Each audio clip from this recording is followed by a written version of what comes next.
Nicholas Carr from the Atlantic Monthly wrote this article, "Is Google Making Us Stupid?"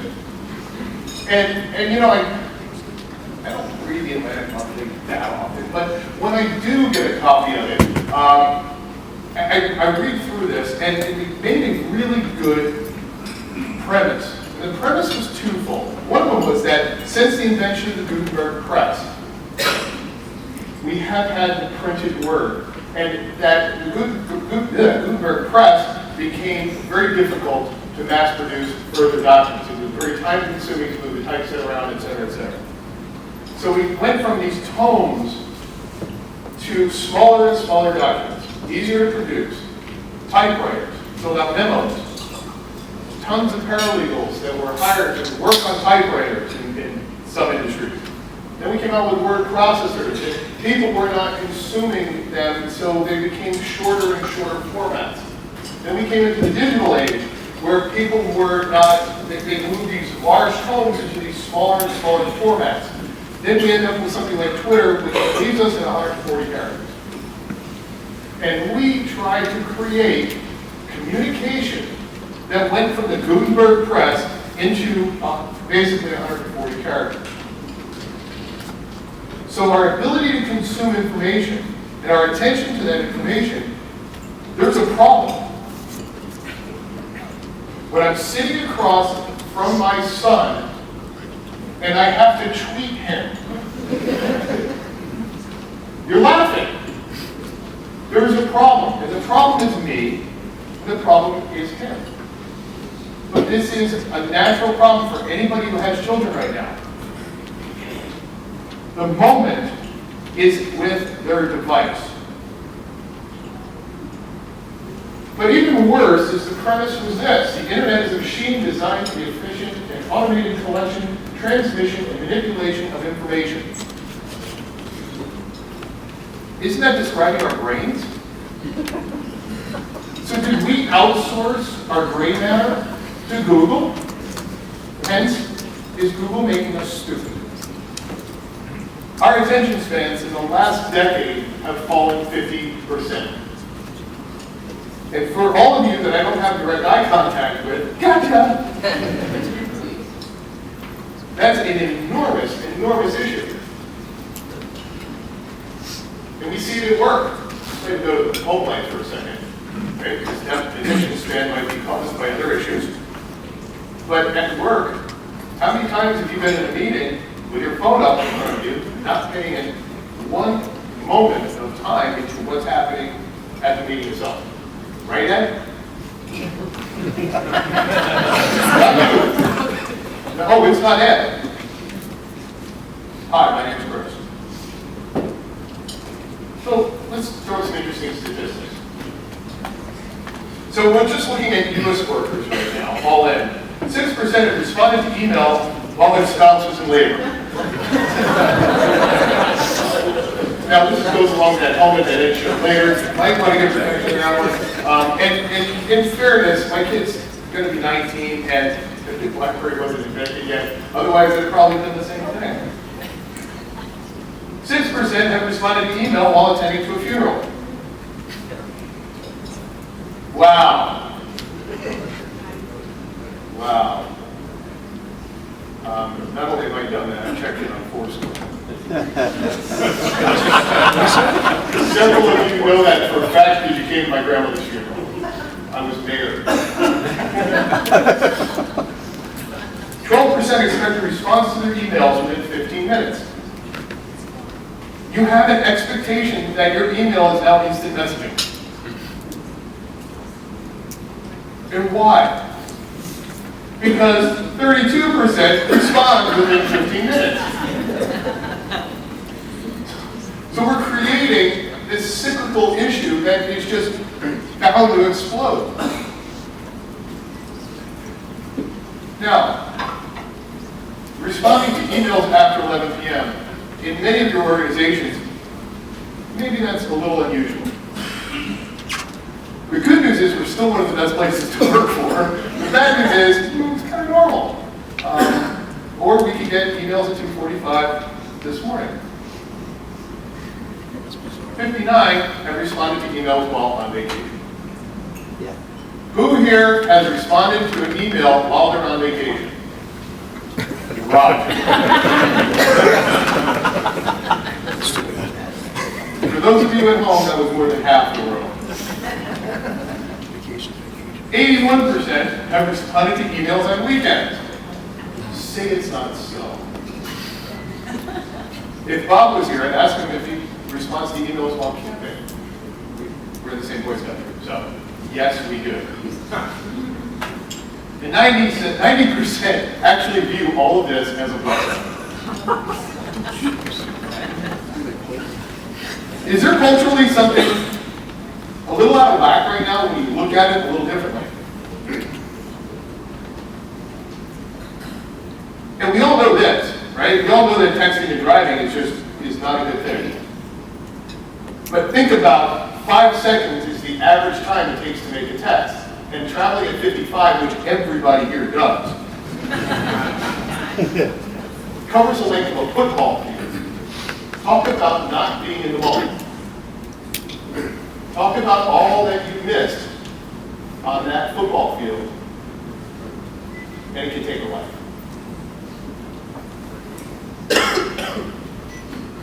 At any given moment, 660,000 drivers are somehow manipulating a device. And you may have seen it on the way here. Just look at the car next to you. You see the people putting on makeup, drinking coffee, smoking a cigarette, and texting. Because that's what you do. That's what 84 is for. I mean, it's kind of, well, yeah, that's not good. The bad news is, we've been talking about and making laws to stop this from happening. Yet, since 2010, this number, this statistic is basically flat. It's not working.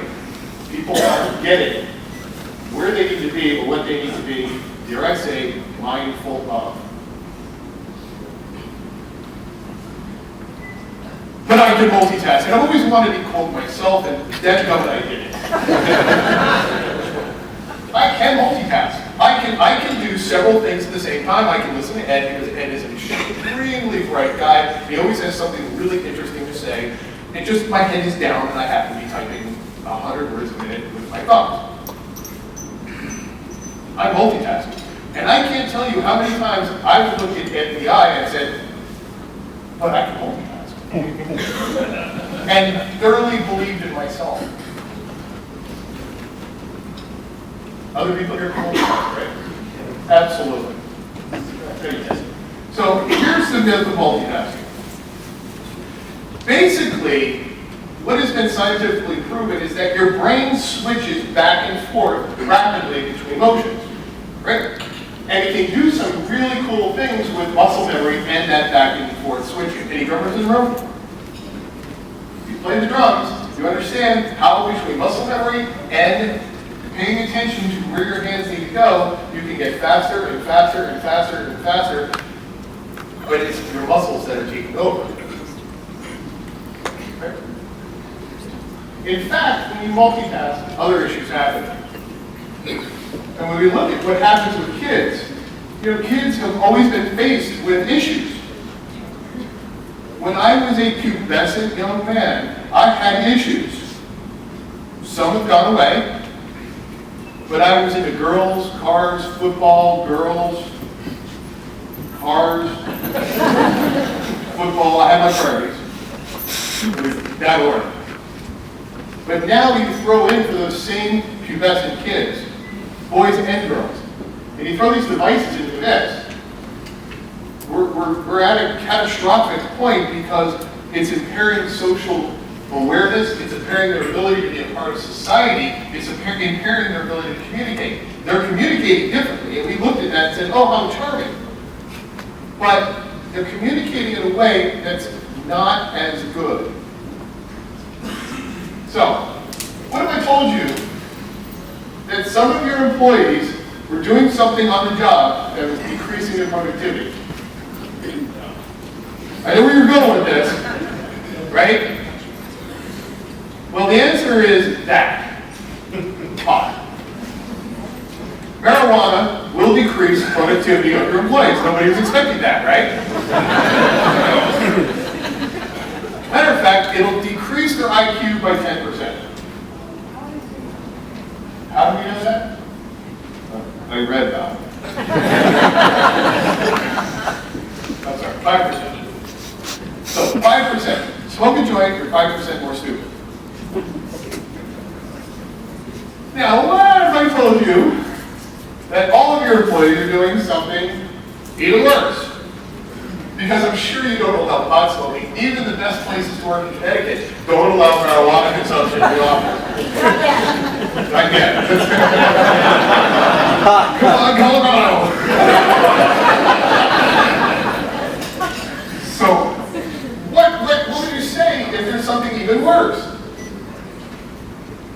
Attempting to multitask lowers your IQ by 10% and makes you about 40% slower. So, while you're trying to do your email, do your text, have a meeting, all at the same time, not only are you 10% lowering your IQ score, but you're 40% more slow. So what I took from this, and many people are good at math, is you can smoke 2 joints and do the exact same thing as you're doing with all of your devices. Alright, so then you remember, ooh, he's scanning, ooh, he's scanning, ooh, he's scanning. See these little boxes around your table? Please open.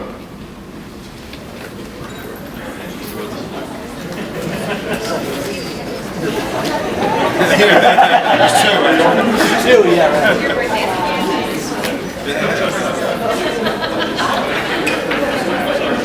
There is not a joint in here.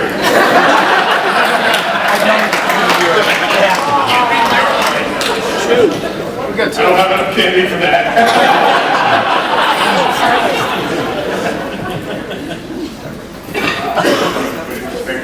All right, does everybody have a piece of candy? Does anybody not have a piece of candy? Piece of candy, just like saying that, piece of candy.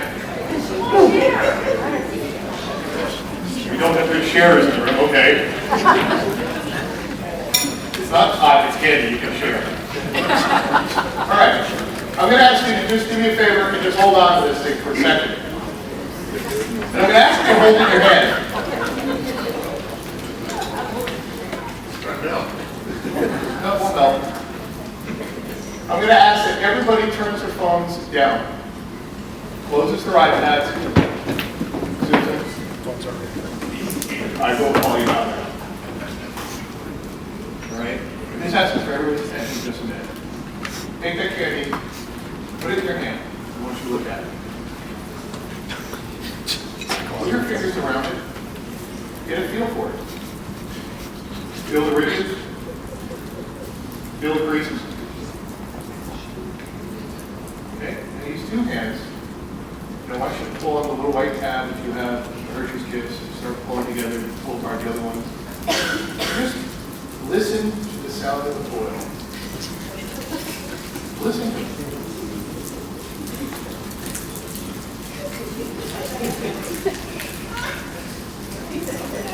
Let's see it again.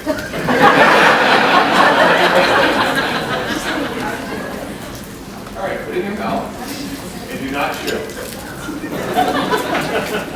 Let it melt. Feel what you're feeling in your jaw right now. Feel your saliva glands. Feel it. Smell it. It's falling apart right now in your mouth.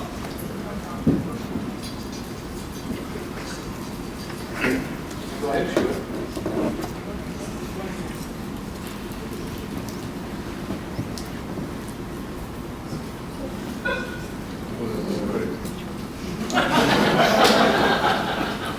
Maybe the best piece of chocolate you've ever had. What's in it? So, I want to talk about this for a second. This is a bit of mindfulness.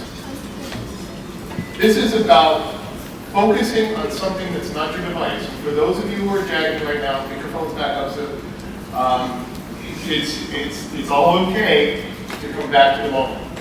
But we don't give ourselves our timeouts, our breaks. We become very, very focused on everything else. Dreaming, thinking, what do I have to do next? When is he going to stop talking? Any of those things are in your brains right now. But for just a moment, I allowed you to just savor a piece of candy collectively.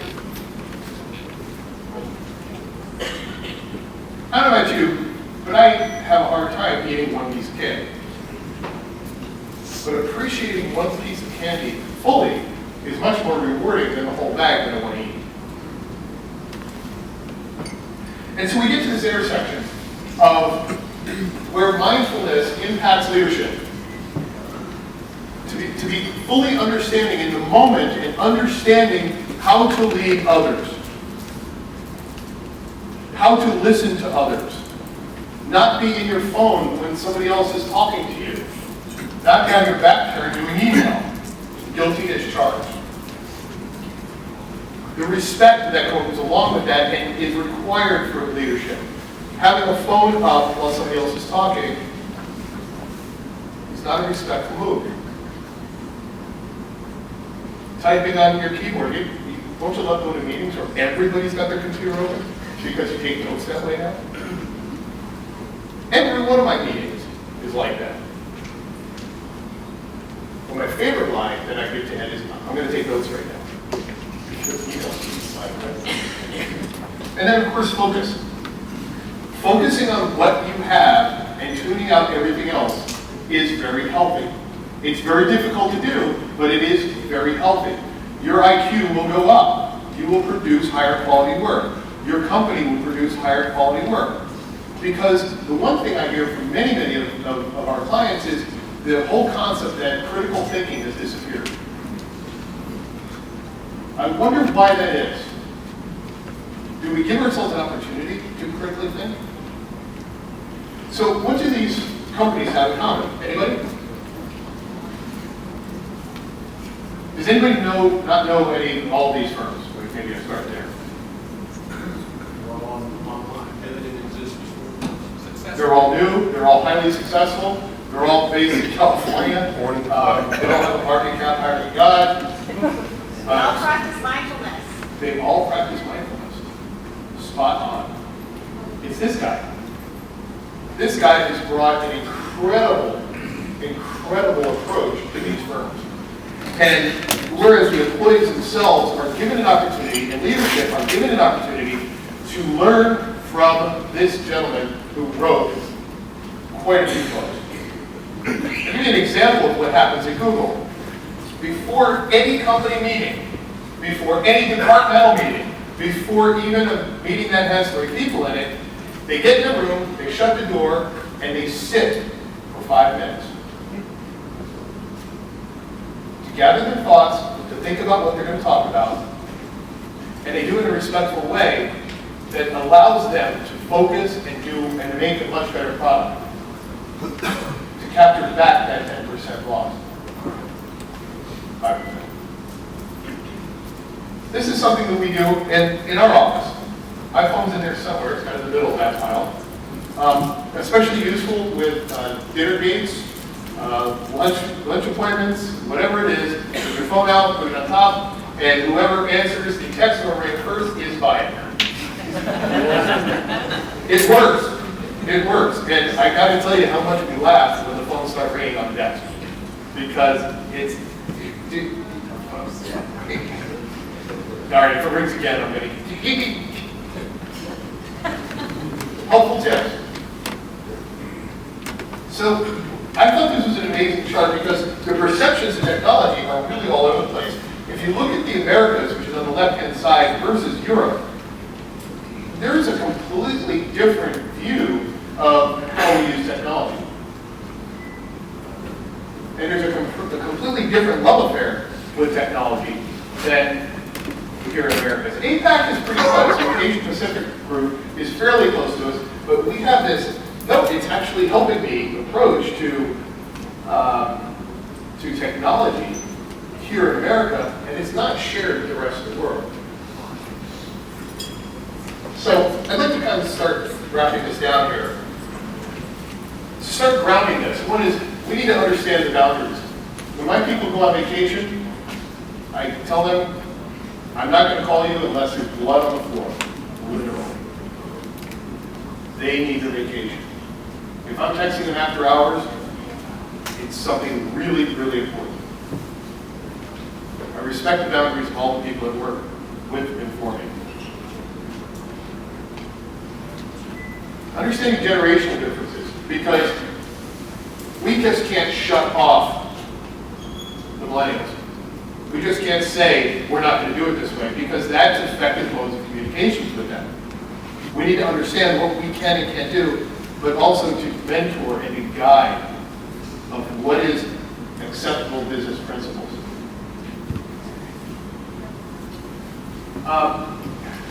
We need to reteach critical thinking. And my point to this is that critical thinking comes from within. If we want to be able to reteach it ourselves, to our colleagues, to ourselves as individuals, we need to be very aware when we're no longer thinking in a critical manner. Be real. And like I used to do with my kids, time out.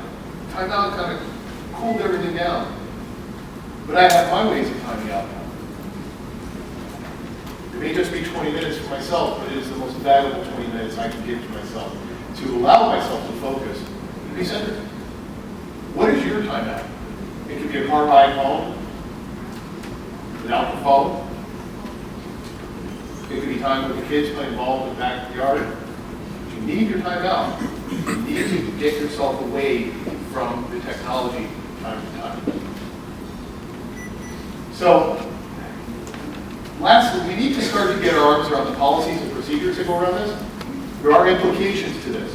We need to completely understand how our policies, our procedures, what our cultural norms are within our organization. Because there is impact here. And like Mr. Gordhammer said, you need to go into an organization and affect the culture so that the culture can get their arms around making changes slowly. And they did it in a much larger way. Google. But maybe there are some simple practices that you can do that can grow with the rest of the organization. You know, I'd be remiss if I didn't say, you know what, there's apps out there that actually can help you focus. And I use many of them, not all. There's a yoga app out there. I don't do yoga. Tried that once. No. But you know, there's a sleep timer here. There's a meditation timer. If you use the bottom left-hand one, MyFitnessPal, fantastic to have you mindful of what you're putting in your body. Read a good book. Kimba makes a great app for it's not a device. And you can look for things that are going to help you with your goals and not become distractions. More to life and increase in speed. Yes, that came from me. Hi, my name's Chris, and I'm a technology hacker. So here's how to talk to you.